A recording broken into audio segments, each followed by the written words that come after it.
Prime number అంటే ఏంటి? ఒక నెంబర్కి ఓన్లీ 2 ఫ్యాక్టర్స్ మాత్రమే ఉంటే ఆ నెంబర్ని ప్రైమ్ నెంబర్ అంటాం. కోడ్ రాసి మరీ ఎక్స్ప్లెయిన్ చేస్తాను, వీడియో లాస్ట్ వరకు చూడండి. Welcome to the day 6 of 30 days 30 coding questions. So ఇక్కడ మనం తీసుకున్న నెంబర్ అయితే 11. ఈ 11 ప్రైమ్ నెంబరా కాదా అని మనం అయితే దానికి కోడ్ రాయాలి.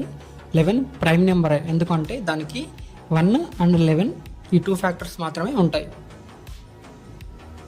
సో ఫస్ట్ మనం ఐ అని ఒక వేరియబుల్ తీసుకొని ఒక ఫర్ లూప్ స్టార్ట్ చేసి ఐని 2 నుంచి n/2 వరకు పెట్టేసి, ఇక్కడ మీకు 2 నుండి n/2 వరకే ఎందుకని డౌట్ రావచ్చు. ప్రైమ్ నెంబర్కి 1 and the number it self ఆ 2 ఫ్యాక్టర్స్ మాత్రమే ఉంటాయి. 2 నుండి n/2 మధ్యలో ఇంకేమైనా ఫ్యాక్టర్స్ ఉన్నాయని చెక్ చేయాలి. ఇప్పుడు ఒక ఇఫ్ కండిషన్ తీసుకొని ఆ నెంబరు ఈ 2 అండ్ n/2 మధ్యలో ఏ నెంబర్స్తో అయినా డివైడ్ చేసినప్పుడు రిమైండర్ 0 వస్తుందా అని చెక్ చేయాలి. ఒకవేళ రిమైండర్ 0 వస్తే ఆ లూప్ బ్రేక్ చేసి మళ్ళీ ఇంకొక ఇఫ్ కండిషన్ తీసుకోవాలి, i greater than or equal to n/2. ఒకవేళ ఈ కండిషన్ ట్రూ అన్నట్లయితే ప్రైమ్ నెంబర్, లేకపోతే నాట్ ప్రైమ్ నెంబర్.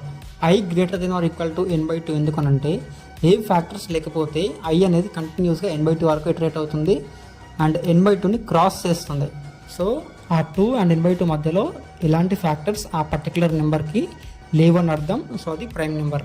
ఒకవేళ ఏమైనా ఫ్యాక్టర్స్ ఉన్నట్లయితే లూప్ బ్రేక్ చేసి i greater than or equal to n/2 అనే కండిషన్ ఫెయిల్ అయ్యి నాట్ ప్రైమ్ అని అయితే మనకి అవుట్పుట్ ప్రింట్ అవుతుంది. 11 ప్రైమ్ నెంబరే కాబట్టి మనకు అవుట్పుట్లో ప్రైమ్ నెంబర్ అని ప్రింట్ అయింది. అండ్ 9 ప్రైమ్ నెంబర్ కాదు కాబట్టి we get output as not prime. So ఈరోజు మీ టాస్క్ ఏంటి అంటే 1 to 20 మధ్యలో ఉన్న ప్రైమ్ నెంబర్స్ని అయితే ప్రింట్ చేయాలి. ఆ లాజిక్ రాసి కమెంట్ చేయండి. That's it guys, follow for more and thank you.